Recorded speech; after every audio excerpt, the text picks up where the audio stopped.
The opinions expressed on this podcast are those of the individuals and do not reflect any official view of the United Steelworkers, USW, Local 105, or its officers or sub-board members for officers. Now, from the banks of the mighty Mississippi, this is Steel Revolution. All right, welcome podcast listeners, Steel Revolution number 7. It's a big show today. I feel we actually have a big guest, our biggest guest. We way leapfrog Rick. Boy, Rick's Ramirez. not gonna take that very well. It's not fair. Hey, he's the first guest we had, so he was the first. But and a feeling that I know I've said that we need to get people on here smarter than us to communicate what's going on. Absolutely. Put Tracy on the spot. We have with us Tracy Leone, Iowa Federation of Labor WIN organizer. You got any other titles, Tracy, that I'm forgetting? No, WIN organizer's fine, and I don't know if I'm smarter. I'm definitely more opinionated, but... That's perfect. If you would you please tell us a little bit about what you do then with the AFL-CIO? Sure. So I'm an organizer with the AFL-CIO.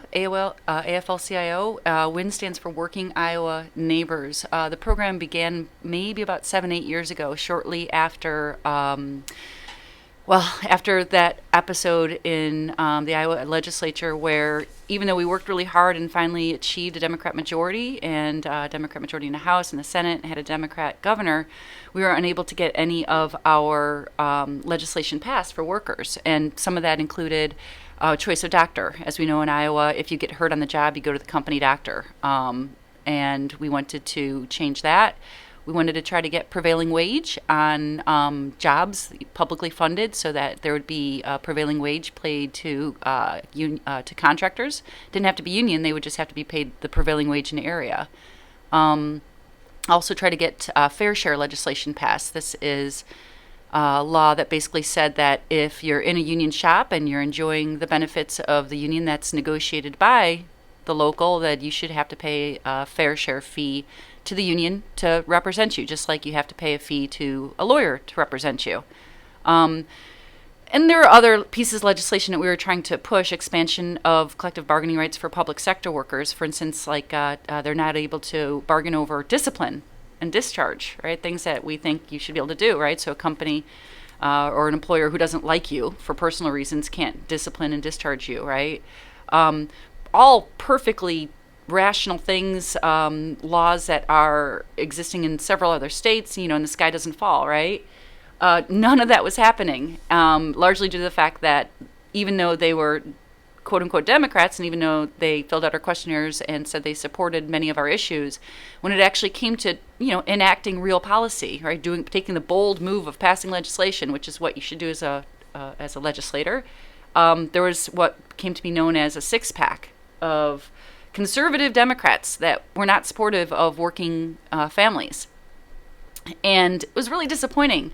That all kind of came to a head, though, when even with this six-pack, through a lot of lobbying and a lot of hard work by people from across the state, we were able to actually pass one piece of our legislative platform, which was to try to get fair share fees, an expansion of collective bargaining rights.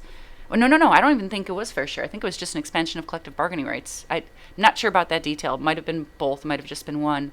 But in any event, the House passed it narrowly. The Senate passed it narrowly. It went to the governor's desk. This was Chet Culver, Mr. Aviator Jacket flying over the floods, Chet Culver. Former teacher and union member Chet Culver vetoed that one piece of legislation. And then after that, it was impossible. The six-pack dug in, and we didn't get anything passed. So what we realized is you can't just trust that the fact that they're a Democrat, they're going to do the right thing. You can't just trust that they fill out our questionnaire, regardless of partisanship, but the reality is Republicans tend not to fill out our questionnaires. But in the end, you can't just trust that they're going to do the right thing. We have to build these relationships from the ground up. And so that means getting involved in local politics. That means building relationships at the city, at the county, at the school board level, and finding people who either carry a union card and know our values because they struggle with us by our sides, or people who might not be union members, but definitely sympathize and definitely support working families. And work with them from the very beginning of their political careers, or even maybe if they're already in office, build those relationships and help them understand who we are and why these issues are important. Something that we realize is a lot of people who are in office don't get us, right? And I love the fact that you guys do this podcast because it helps people understand what are the union issues, because the mainstream media is not doing it for us. Right. I mean, that's what I liked what you said earlier, like public sector workers. There's obviously probably people that could listen to this, people out in the plant or wherever that said, well, that doesn't sound fair. I don't like that. Along with the doctor's choice, which we get once people actually get into a work comp case, or, well, how can I not go to my own doctor? It's like, hey, the laws aren't for you. They're for the company. And unless we change who's representing us, that they're actually public servants. This is one of the things that I go back to all the time. We elect people that are more the corporate servants or people that are out for whoever gave them money for their campaign. They're not for the actual public. So we bring up doctor's choice with the work comp that, people don't realize it's there until they actually need it. And then how is this right? And then fair share. You hear that a lot out on the plant floor too. And it's, doing this podcast, I hope people realize that, hey, we got to get out there. We got to elect people that are for us so we can get this. Exactly. We can only negotiate so much, right? There's things that are prohibited from being negotiated. So even if you have a really good, strong union and a good local, and as you guys do, and you have actually a really great contract, you still can't get doctor's choice in your contract, right? Because the law does not support that. So as much as a lot of people just want to fight within their local, you also have to fight in the larger world and in the political realm, because otherwise things like choice of doctor will never be enacted. And it's true, you have to hear those stories. I mean, when we do this, when we talk to certain politicians or leaders, and they start to hear the actual stories of workers who, basically broke a bone and were sent back to work, right? Right. And people want their job, they want to keep their job, and most people, they don't want to cause trouble, right? That's just kind of, the human nature to just, please people and get along. Without having these rights, people will take advantage of workers, especially. So sharing these stories with politicians is a really effective way to actually help them understand why these laws are important. Because on the other side, you've got the lobbyists saying, oh, we need flexibility, and you've got all of this corruption where there's an employee who took advantage, and then they'll cite one circumstance, right? Well, we need to cite all those circumstances when it's the workers who are getting screwed over and injured, and, sometimes suffering heinous injuries, lifelong injuries as a consequence. Right. I think you got some places that it's an ice pack and an ibuprofen, and you sit back to work. Right. I mean, I grew up, my grandfather had no arm from the elbow down, and it was a workplace injury, and this was in the 1940s, and he was a teenager. And I don't really know the circumstances. All I know is a workplace injury. Got nothing for it, right? I mean, and so, rest of his job, that arm just basically became, the receptacle where he'd hold his beer can, right? So these things matter. Workplace choice of doctor matters, as well as safety at the job. But I think you're right. It's getting people to tell their stories. It's getting people to, as an ERT rep, I've been to an accident in Wyoming where the company initially sent an individual to one hospital, didn't like what the doctor had to say there, so took them to another hospital when they really needed to be at one university hospital. But it was the company's choice on the doctor, and they moved them complete hospitals just so they could get the opinion they wanted. We need to get those stories out there. Mm-hmm, definitely. So the WIN program then got started. My colleague Ben Murray was the first one on the ground, and he got some of these committees set up. And the idea of these committees is, yes, we want to work with our local central labor councils and our affiliated unions, but we don't want to exclude our allies. So the idea of the WIN committee is it's its own sort of entity. It's just a group of people that meet and talk about the local politics, again, city, council, school boards, and county board of supervisors. And so we have spouses of union members who are not members themselves, but they are in a union household. They understand that value. We also just have community allies that participate. We also have retirees, people who, have this time to basically help vet candidates, try to recruit candidates, and otherwise hold meetings and develop questionnaires and meet with people running for office or elected officials to talk about, those issues that are important to working families. And it's not just directly related to our contract and directly related to the workplace. Some of the things that we talk about include access to health care for all people, especially the current issue, the big issue right now is mental health access. As we know in Iowa, Iowa already had trouble attracting doctors at all levels, right? Because it's a quote-unquote low-wage state. That's actually what Branstad calls it. Proudly, right? Not Well, shamedly, proudly. We screw our workers, right? I'm proud to announce at this chamber event that we're a low-wage state. But if you can imagine a person who's just gone through med school and they have $250,000 in student loans, or they're not going to come to a place where they're not going to get a very high wage as a doctor, and that's exacerbated by with psychiatrists. So that's why places like Iowa, places like Indian reservations, it's damn near impossible to attract quality doctors, because they want to go to the coasts and earn the money so that they can pay back their student loans. So there's already a crisis in the state dealing with mental health care, and then the governor turns around and shuts down some of the very few residences we have for people suffering mental illnesses. Right, and then you can just say, we don't need any more because we don't have a place to put them. I mean, because at least one of the articles that I read was they quit admitting people, or they quit taking people in, so then the governor turned around and said, well, there was no need, so we shut it down. Well, yeah, if you quit letting people in, you're not going to have anybody there. Right, that's the equivalent of making government so small you can drown it in a bathtub, right? Yep. So if you basically keep, making it smaller and smaller and diminishing it, suddenly you say, well, we don't need it anymore, right? But it's a construct. It has no basis in reality.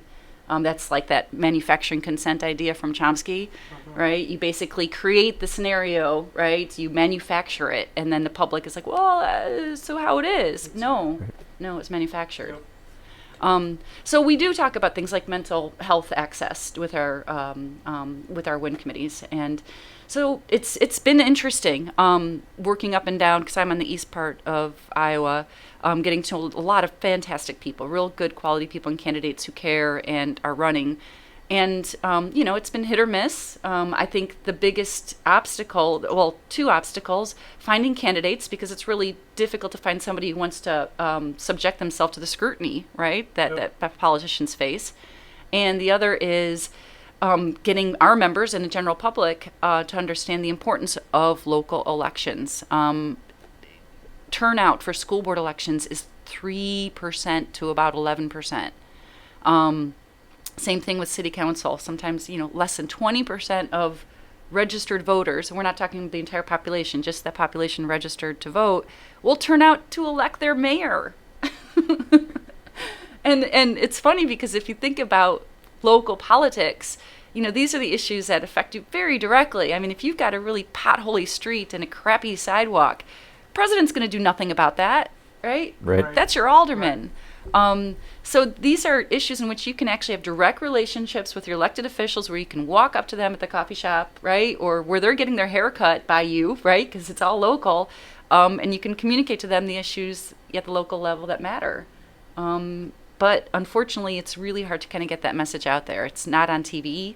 It's not on the radio. It's on this podcast. But people aren't paying that much attention. Maybe those who read the newspaper. Right. That's that's exactly why we do this. Part of it was, one, to get other stuff out there in front of members that maybe we get from going to the Iowa Fed convention, and you hear stuff all the time, but they don't. They're not there. So it's to definitely to communicate that, and also be another way just for us to communicate with members. Speaking of local area, what we had discussed on this podcast through, I believe, like Brad or Pat coming back from a Quad City Federation of Labor meeting, was the Muscatine mayor and what the city council, right, is doing to her. And, you're democratically elected mayor. The citizens of Muscatine wanted this person to be their mayor, lead the city, and then to go around and have the city council just pretty much undercut her and strip her duties. Yeah, that's pretty shocking. That whole story that's actually still happening everywhere where we've done this and had people elected, even if it's whether it's a progressive area, conservative area, the results were the results, right? And then you would have a minority or a majority on the council, and there would be negotiations, as always, right? That's what happens in a civilized society. And for the most part, we're not like, taking over and driving our agenda, though, in some sort of hostile way, right? We get one person elected here, one person elected there. They become a part of the conversation, right? But in Muscatine, where we haven't had any success either recruiting or electing anybody at the local level, finally we had a candidate who was fantastic. She, her name is Diana Broderson. She does family programming at the local YMCA. Just a fantastic, really caring human being, and thought as mayor I could have a voice. I could talk about issues important to working families. It's a manager-council form of government, so most of the day-to-day running of the city is not done by the mayor. But the mayor did have the power to make appointments to the boards and commissions, had the power to appoint the city's fire chief and police chief, and she also presides over meetings. So we understood that going into this. We understood that this was going to be if we could do it, it would be a breakthrough because we would have our first win candidate on the city council. But at the same time, it would be limited. But we were happy with that, right? I mean, that's the idea of democracy, of government, is getting people who are telling our story, right, who listen to our stories, who are trying to represent the voice of workers, working class people. And so she won. She won handily over her opponent. She actually got more votes than anybody else on the ballot. And there was an at-large person on the ballot as well for city council, which was fantastic. We were like, yay! And in this little town, a little river town in Iowa, right? It meant a lot to actually make that kind of a breakthrough. And she's married to a union member. Her husband is a member of LIUNA Local 309. I think her brother is an operating engineer. So she understood our issues. It was great that she, you say contract, negotiations, grievances. She understands that. It's not something that you have to educate her on. But was she a union member herself? No. She was doing something that was just as valuable, right? Working for not-for-profit, local not-for-profit, providing family programming for poor families, right? These are our allies. And so certainly nothing radical there, nothing radical with the YMCA. So she's serving as mayor and decides that, she's going to sit down and start meeting with the city council and with the city manager and the city attorney, kind of find out what's going on and what they can all work on together and what's going to be the best interest for the people of Muscatine. And all kinds of sort of soft aggressions were happening. It's a couple months between the election and getting sworn in, right? Plenty of time to change the name on the door from the old mayor to the new mayor, but nope. Old mayor's name was still on the door. So she's like, okay, that is what it is. But so she asks, for them to address that. They tell her things like, yeah, there's this restroom attached to the mayor's office apparently, but and then there's tissues that you have on your desk because if you get a cold, you want to wipe your nose. Well, they wouldn't let her invoice those. She had to bring those in herself. And she's scratching her head saying, wait a minute, this is kind of strange, right? Like, I'm not asking for anybody to kiss my ring. I'm just asking for not even the basic respect owed to an elected official, but just not even at that level. She was just asking to, let's have a relationship as a human being to another human being. So the city manager turned around and told her, well, no, you don't have permission to talk to any of the members of the city council. You have to communicate to them through me. She's like, really? That doesn't make any sense. Same thing. She had some questions, legal questions, right? And wanted to ask the city attorney.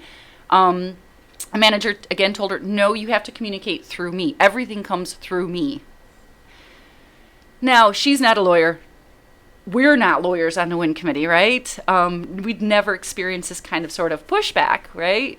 So we were like, we didn't know whether or not this was legit, right? It certainly didn't make any sense. So, she kind of proceeded like, no, I'm going to talk to the members of the city council. At the very least, I have the right as a constituent of the at-large members to talk to them, right? And they have the right to talk to me as their mayor. But, so she just kind of held strong, right, despite this kind of aggression. So that's, all kind of, what do they call it? Palace intrigue, right? Nobody in the public's really following this, and she's not talking about it. It's just sort of we're scratching our heads as we're hearing these stories.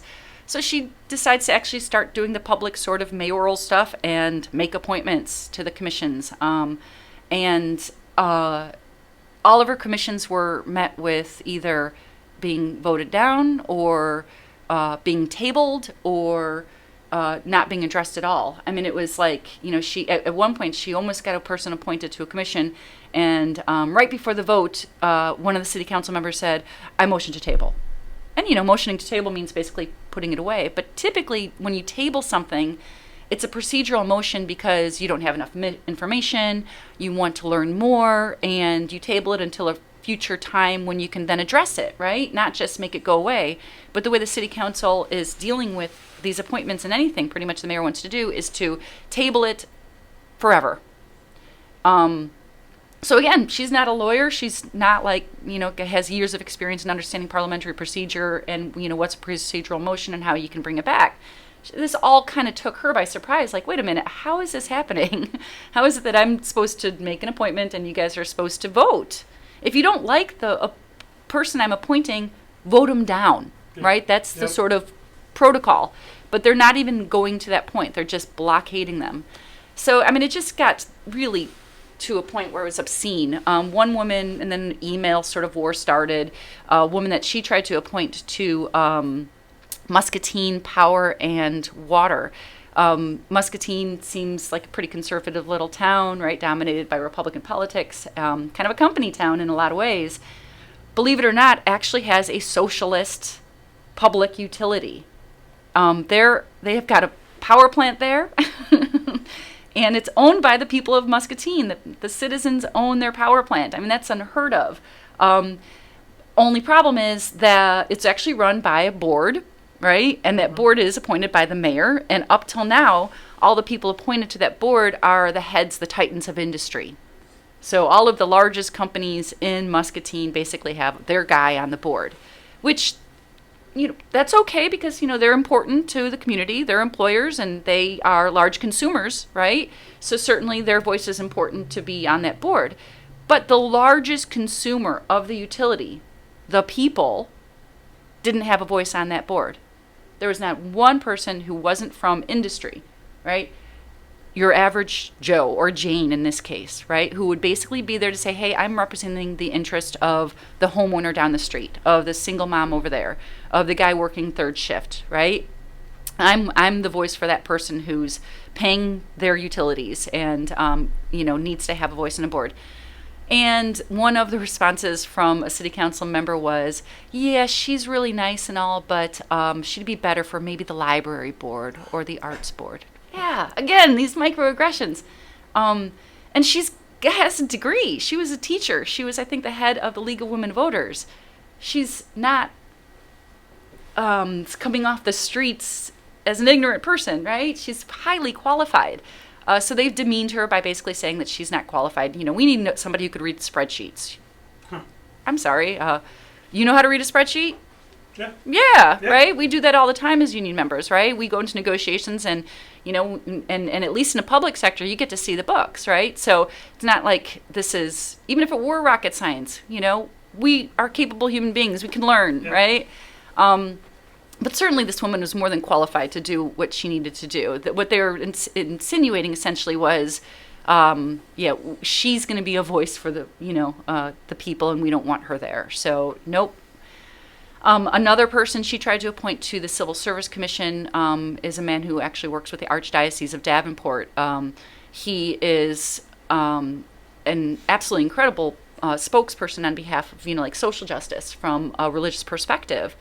And not about a year before all of this kind of came down, there were a group of workers in Muscatine. They worked for Highbrand, which is a branch of Brent Construction, and mostly young men. And they decided to go on strike because they were suffering all kinds of abuses at work, right? Literal abuses where their managers, believe it or not, were hitting them. And other abuses like, emotional and, humiliating comments to them. But the worst part, though, is some of them would be up on trusses, dangerously high in the air, and installing, I'm not really sure, but the roof. And they wouldn't be strapped on. They'd basically be like acrobats, right, on a high trapeze there act. But they're workers, right, and with young families because they're young men, right? And so they'd be put in these circumstances. In fact, one guy did get injured. He fell off, I forget this again, the exact circumstances. I think it was like a ditch job or something like that. But he injured his back severely. And it was one of those cases again where they're like, oh, you're, go to our doctor and you're fine. Don't worry about it. But no, he basically has a severe back injury. And to this day, I don't think they've paid his doctor bill. So the workers go on strike, and this was really brave of them because they don't have a union. So for them to decide to go out and strike and walk out is like what our union people used to do back in the day when we had no rights, right? Right. At least, so that before there was an NLRB, right?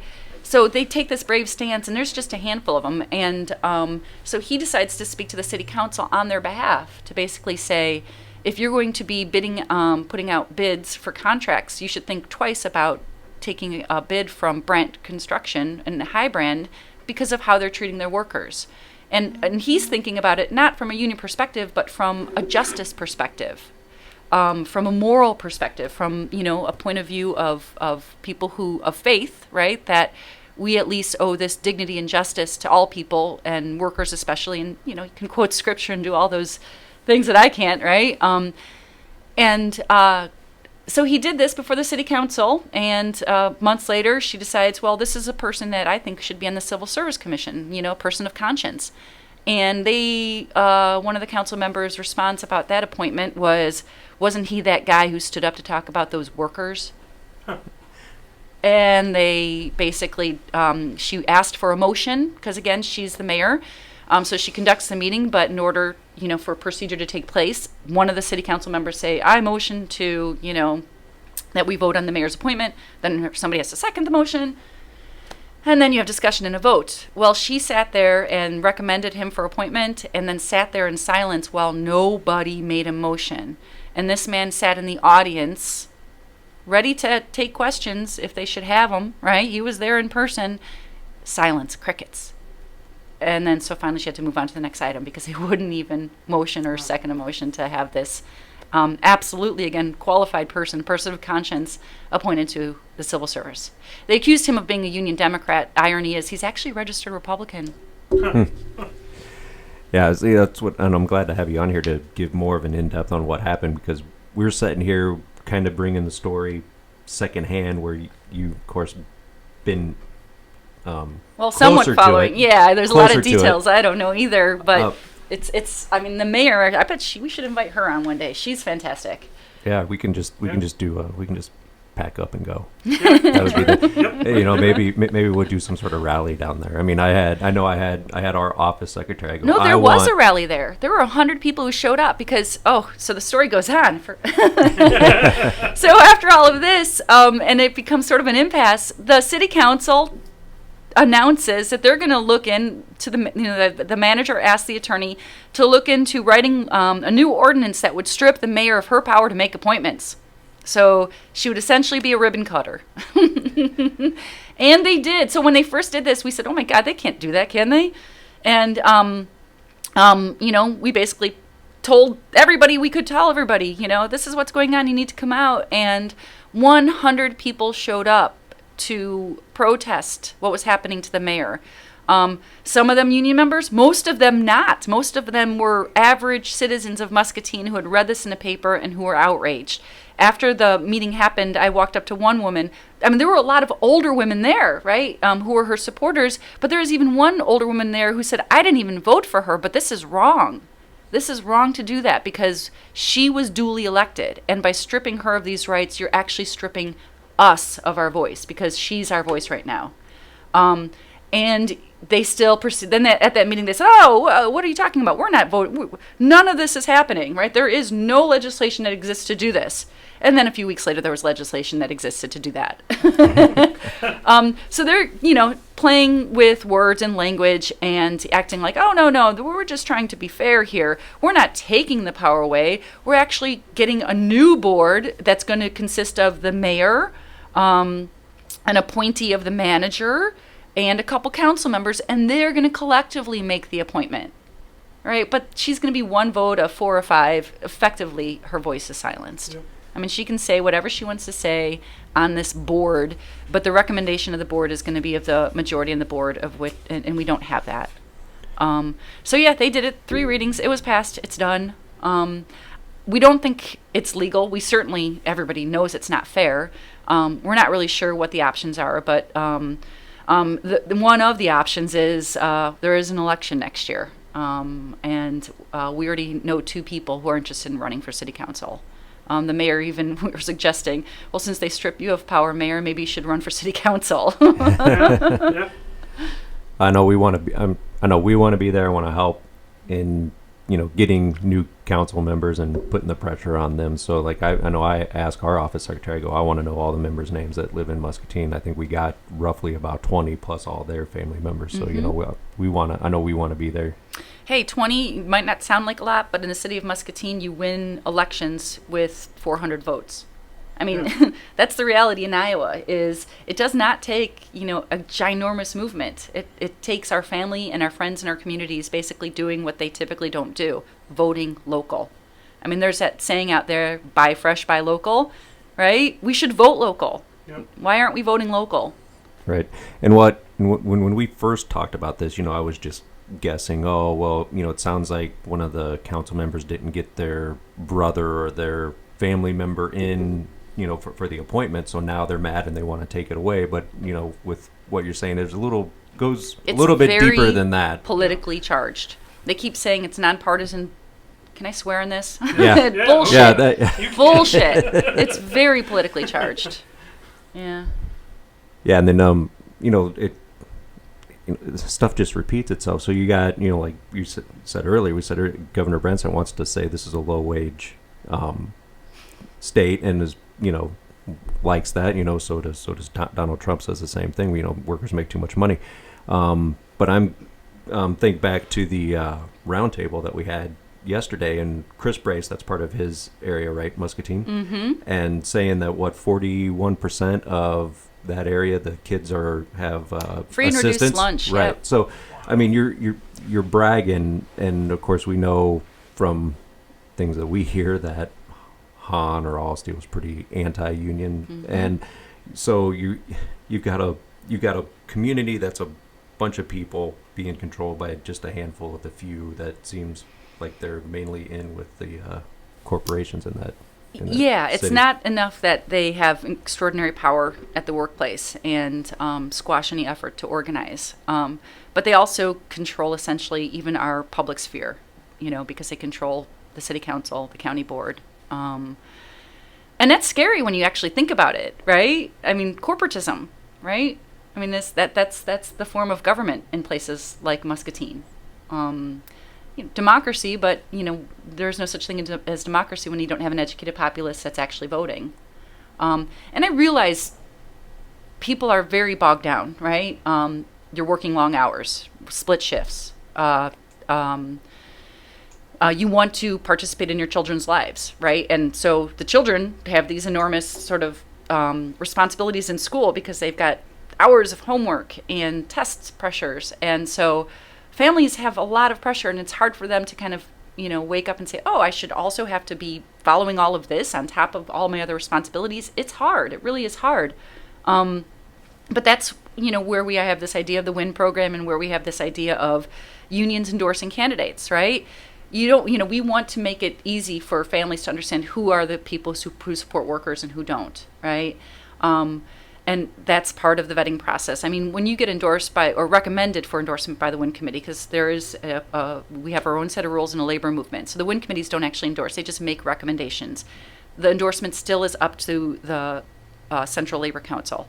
When these endorsements happen, there's a questionnaire, and the questionnaire asks all about those issues.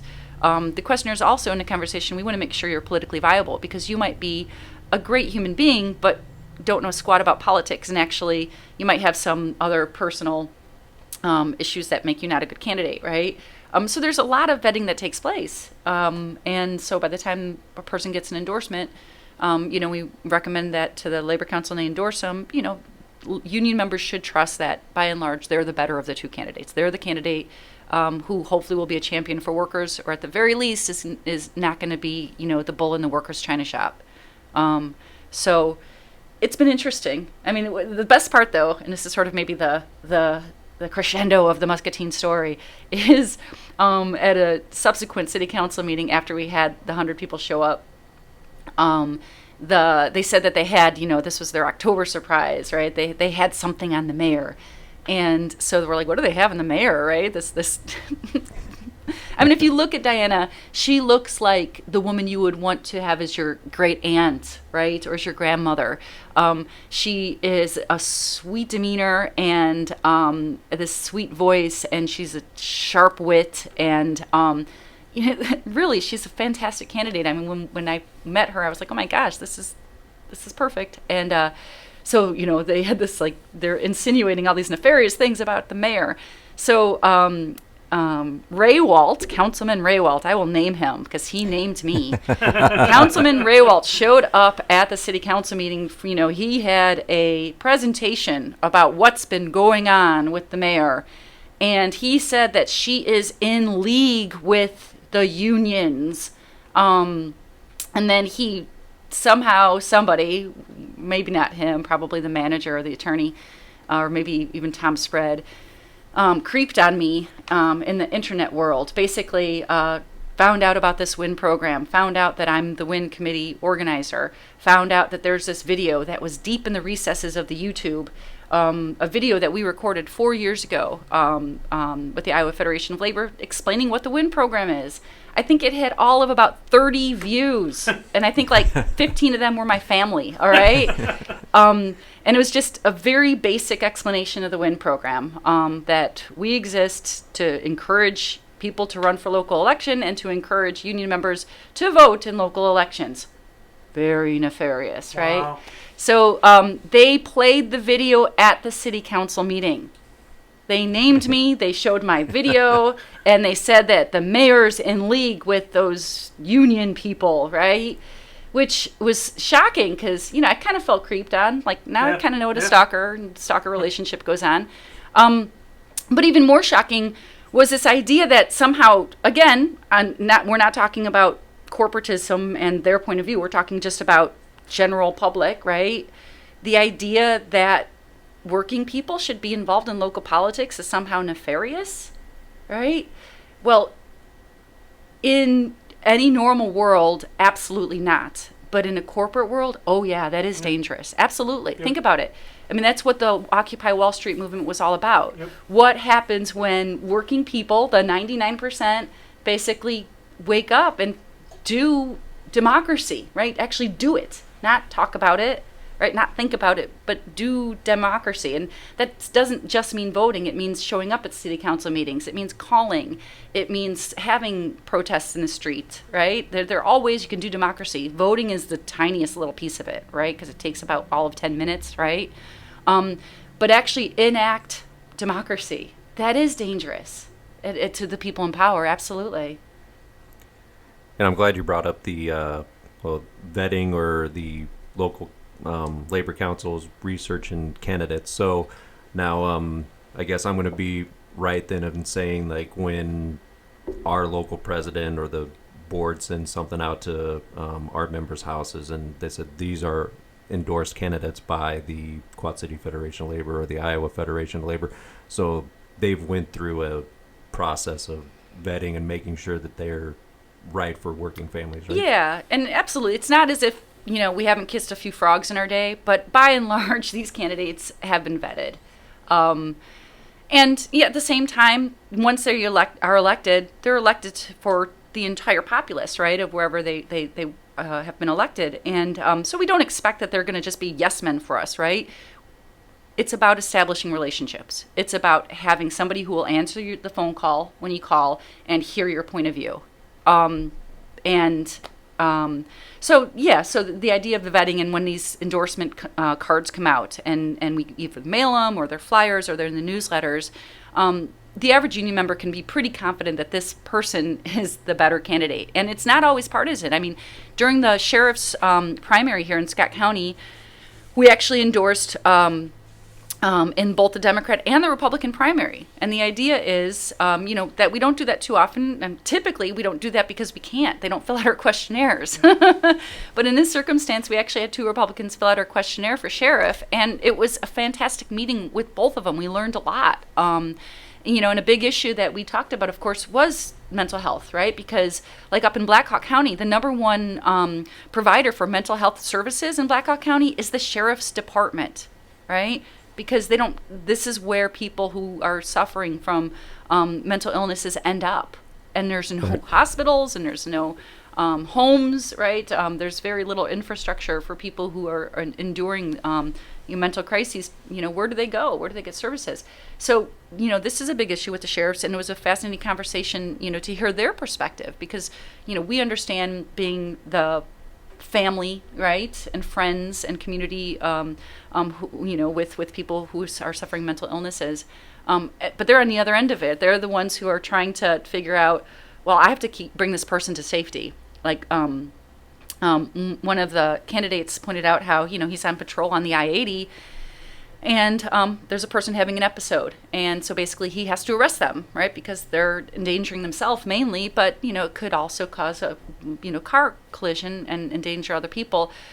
So he takes them into the Scott County Jail, and the person's there for a little while, and ultimately they're released because they're not a threat to society for the most part. They're mainly a threat to themselves when they have these episodes, and it's just trying to get them, on some sort of medication program that can stabilize them. And a few weeks later, guess what? He's out on I-80 and that person's there again. And so these are real serious issues. It's not all just about the workplace and our paychecks, although that's an enormous part of what we do. It's also about creating sustainable communities, right? Communities that a person who has needs, especially mental health care needs, we have the facilities in our community to provide for them. It's interesting. Yeah, that's definitely something. Are you going to join the committee now? Hey, I'm recruiting. You guys are like, oh, I got families, and no, I get it. They're not small committees, and they're rotating. Some, like Davenport's committee, probably have had 50 people come through it at one point in time, and at any point in time, we have about 15 people who are in a meeting. So we get it, but that's why at the end of the day, it's just a recommendation. The Labor Council still vets us after we vet them and makes the endorsement. They take a vote of the delegates.